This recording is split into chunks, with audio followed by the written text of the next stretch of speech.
rotating. Take a look. Imagine how many billions of rotating machines are at work. In factories and homes, on the roads, in the fields, and in the air. Our job is knowing those machines inside and out, ensuring they rotate reliably. Even though each industry has different needs, each customer its unique demands, one common denominator is always the demand for lightweight products that produce less friction. Minimizing friction is what we've done for more than a century and what we'll continue to do. It all began with a robust bearing design. That design was born from a dedication to research and development across all industries. R&D isn't just about product development. By testing new technologies in our own factories, we can take what we've learned and put it into practice out in the field. The Industry 4.0 revolution has already begun at SKF. Digitalization in our factories is improving efficiency and performance, making processes smarter. The bearings themselves are becoming increasingly smarter. By monitoring vibration, load, temperature, and speed of bearings, we can tell a lot about the condition of rotating machinery. New technology can now even provide that data instantly, which means maintenance can be planned and problems fixed before breakdowns occur. And that adds up to more uptime, a must in any competitive industry. Analytics are critical to those who perform the maintenance on the machines and design the products inside. It's key to collaborate with customers in the design process to make improvements for their specific needs. If there was just a little less friction and less weight in all we designed and built, imagine the possibilities. We are truly everywhere. And that's never going to change. Because everything around us will keep turning, Spinning, rotating. We are creating a world of reliable rotation. so our crusade against friction and weight continues. That work will never be done. will never be done. Will never be done. It's a never-ending story.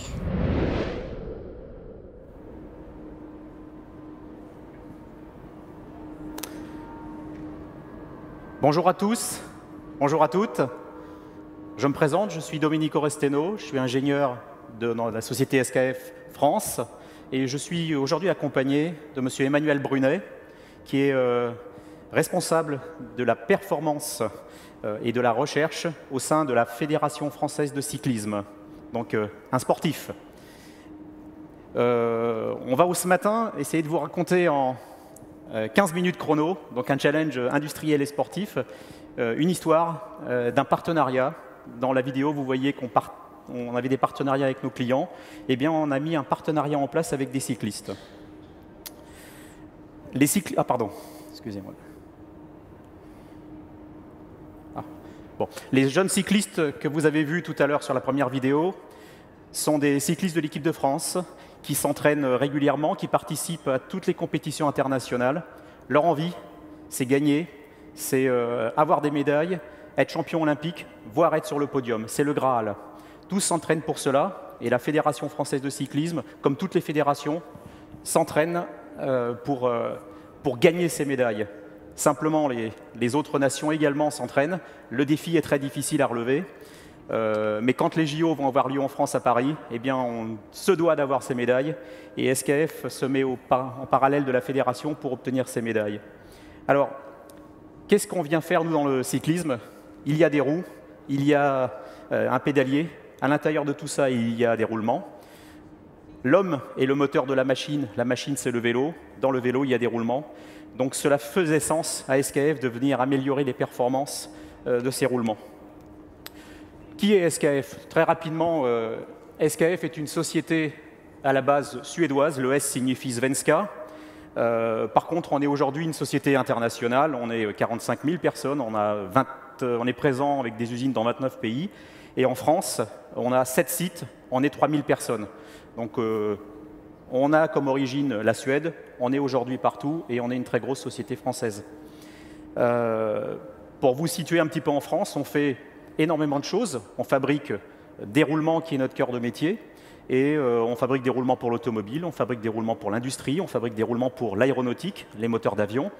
Et en France également, on fabrique les plus gros roulements du groupe SKF, qui sont des roulements qui peuvent faire jusqu'à plus de 7 mètres de diamètre pour les tunneliers qui creusent vos tunnels routiers ou vos tunnels ferroviaires. Voilà.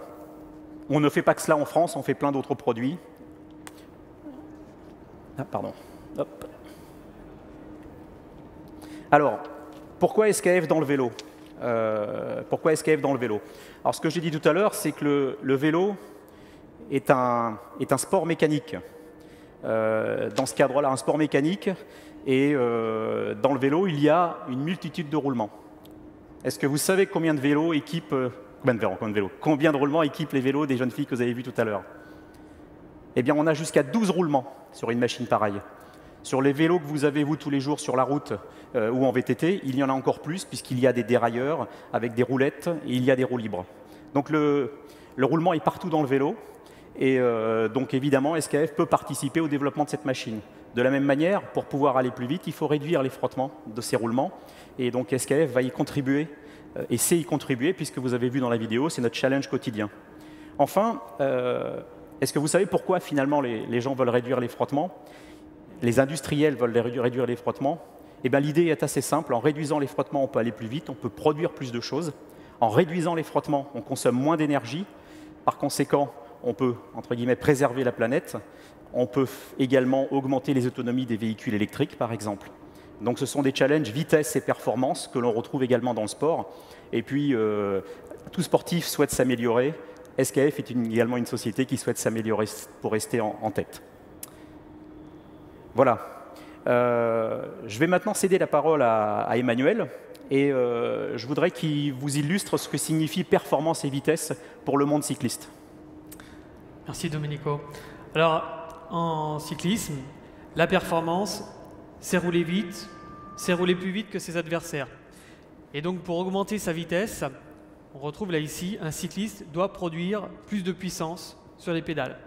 Par exemple, à 25 km/h, la vitesse maximale d'un vélo à assistance électrique réglementaire, le cycliste doit développer 65 watts.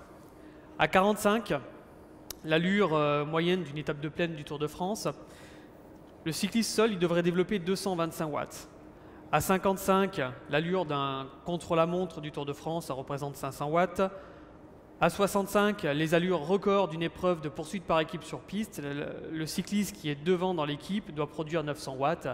Et enfin, à 75 km/h, l'allure maximale d'une épreuve de vitesse, cela représente l'équivalent de 1400 watts.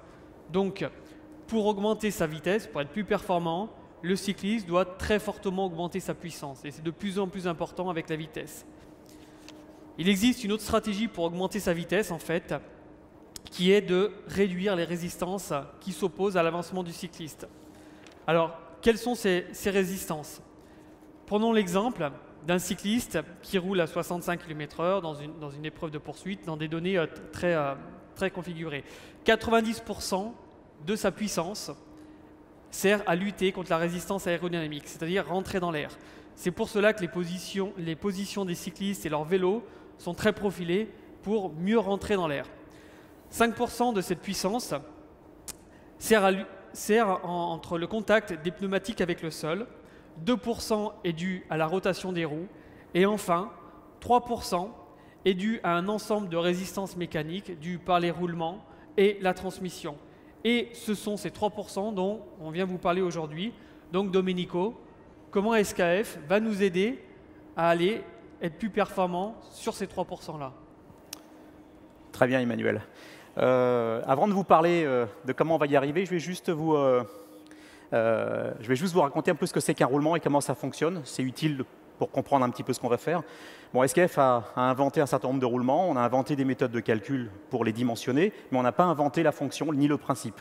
Les Égyptiens, à moins 680 avant Jésus-Christ, avaient déjà compris qu'en insérant des rondins sous les blocs de roches ou sous les statues, ils arrivaient finalement à les transporter avec beaucoup moins d'efforts. Donc ils avaient constaté que la résistance au roulement était inférieure à celle au glissement. Pour vous donner des ordres de grandeur, si on imagine un arbre, un cylindre de 100 kg qu'on veut faire tourner dans une bague en acier, eh bien, il faut développer un effort de 10 à 15 kg pour le faire tourner. Si vous faites la même chose en mettant autour de cet arbre de 100 kg toujours un roulement, eh bien, il ne vous faut plus développer que 100 à 200 grammes. Donc vous avez divisé l'effort nécessaire par un facteur 100.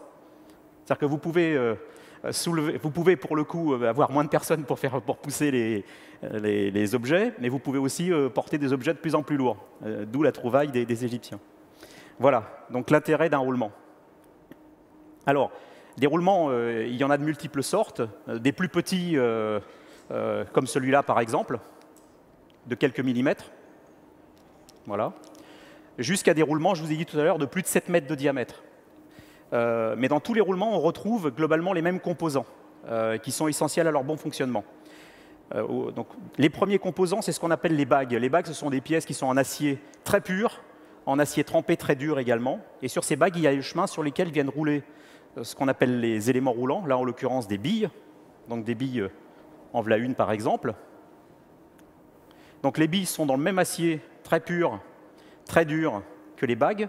Et comme les bagues également et comme les pistes, l'état de surface, le polissage est extrême. C'est quasi un polymiroir. Et ceci, c'est essentiel. Donc ces billes sont maintenues par une cage. Et quand je dis que c'est essentiel, ce polymiroir, voilà, s'il veut bien, voilà. Ce polymiroir, en fait, sert à maintenir la graisse au contact des pistes. Car dans un roulement, il y a de la graisse ou de l'huile, et c'est absolument indispensable. Et enfin, certains roulements sont équipés, et s'il veut bien marcher, de joints d'étanchéité. Je pense que tous les VTTistes connaissent le sujet, puisque s'il n'y a pas de joints qui protègent les roulements dans leur vélo, les vélos rouillent, la boue rentre à l'intérieur et dégrade ce polymiroir, et donc dégrade les roulements. Alors, à quoi sert un roulement? Les Égyptiens, eux, les utilisaient pour soulever des grosses charges. Eh bien, dites-vous bien que sur un vélo, on a le même genre de grosses charges. On a pris l'exemple d'un roulement de pédalier de vélo. Donc voici un roulement de pédalier de vélo, comme ceux qui équipaient les vélos des jeunes filles que vous avez vus au début. Donc il y a deux roulements comme ça sur les pédaliers de ces jeunes filles. Donc les petites flèches rouges vous montrent la position de ces deux roulements.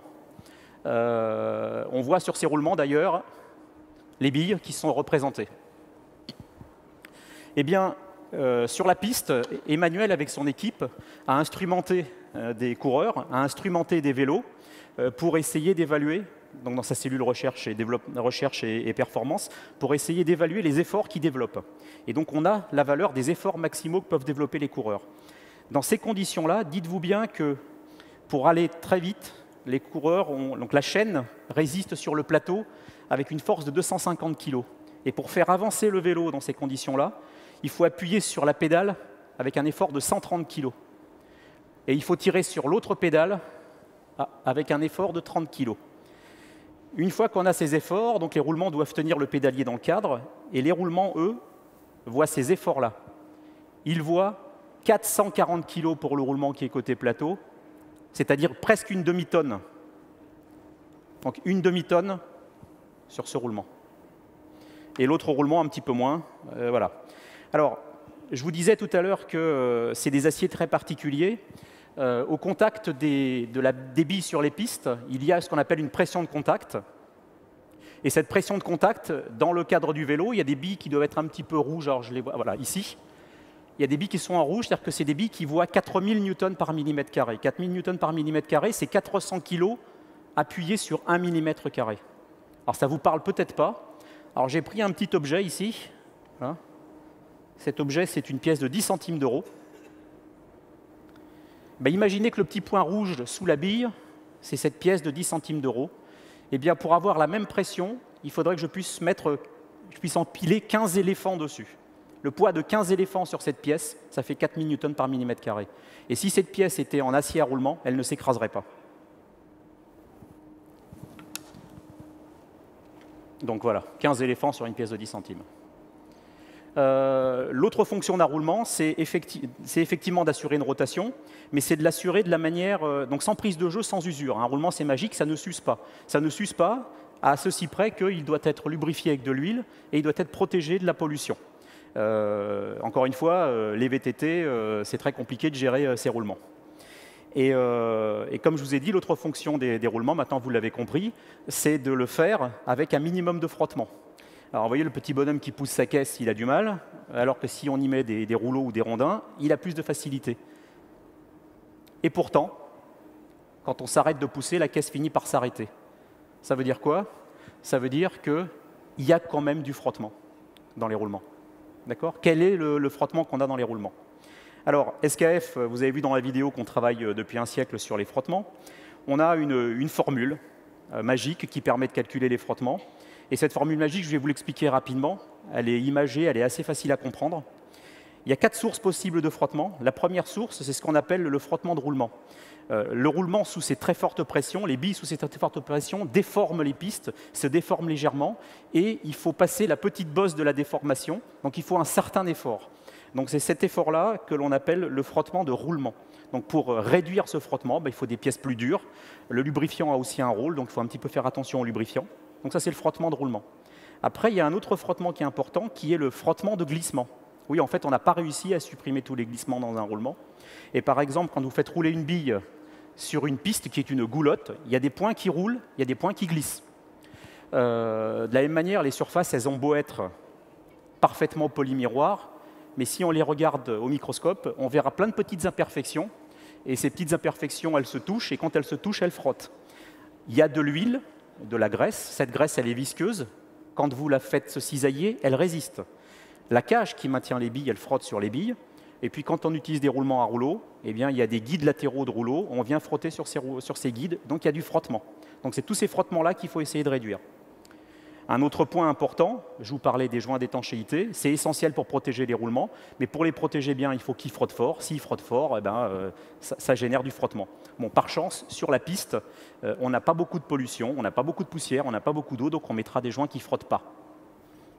Voilà. Et puis le dernier point pour votre culture générale, le dernier point s'appelle le frottement lié au brassage, et ce frottement lié au brassage, c'est par exemple quand vous roulez, donc il y a un bain d'huile, ça existe dans les boîtes de vitesse automobiles, les roulements sont dans des bains d'huile. Quand vous roulez par exemple avec votre vélo dans une flaque d'eau, le vélo est ralenti, et c'est la même chose avec les billes qui viennent dans l'huile, elles sont ralenties. Donc si on veut baisser les frottements d'un roulement, on doit baisser toutes ces sources-là. Ah pardon. Voilà. Alors, où est-ce qu'on en est sur le travail avec la Fédération française? On a fait le bilan avec eux. Donc on a signé avec la Fédération française en fin juin un contrat dans lequel on s'engage à baisser les frottements des roulements qu'ils utilisent. Donc on a fait un bilan des roulements qu'ils utilisent et 3 mois après, en travaillant avec la Fédération et avec leurs partenaires fabricants de vélos et de roues, on a proposé 2 familles de roulements qui vont être testés sur des pédaliers dans quelques semaines. Et ces roulements, ils ont des choses qui ont été optimisées dans leur conception. Ils ont également des protections contre les entrées de particules de poussière. Ils ont un lubrifiant à l'intérieur, dans l'idée, effectivement, de tout ce que je vous ai dit, de baisser les frottements. Alors, c'est un premier pas. Il y en aura plein d'autres. On s'est fixé une ligne de marche dans l'idée d'être prêt pour les Jeux Olympiques de 2020, évidemment, et de 2024. Quand je dis évidemment, c'est évidemment, évidemment. Alors, Emmanuel, je vais finir par passer donc la parole aux sportifs. C'est quand même eux qui pédalent. Emmanuel, est-ce que tu saurais chiffrer finalement ce que va apporter à nos jeunes sportifs un gain sur le frottement des roulements? Alors, effectivement, si on reprend notre relation qu'on avait tout à l'heure entre la puissance et la vitesse,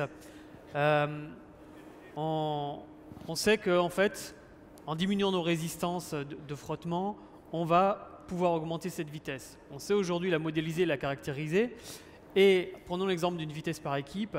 Si nous diminuons par 2 en fait, les résistances de frottement et de la transmission, pour un cycliste qui roule à 75 km/h à puissance identique à 1400 watts, dans ce cas-là, il va rouler à 75,36 km/h, soit un temps diminué de 5 centièmes sur un tour de piste.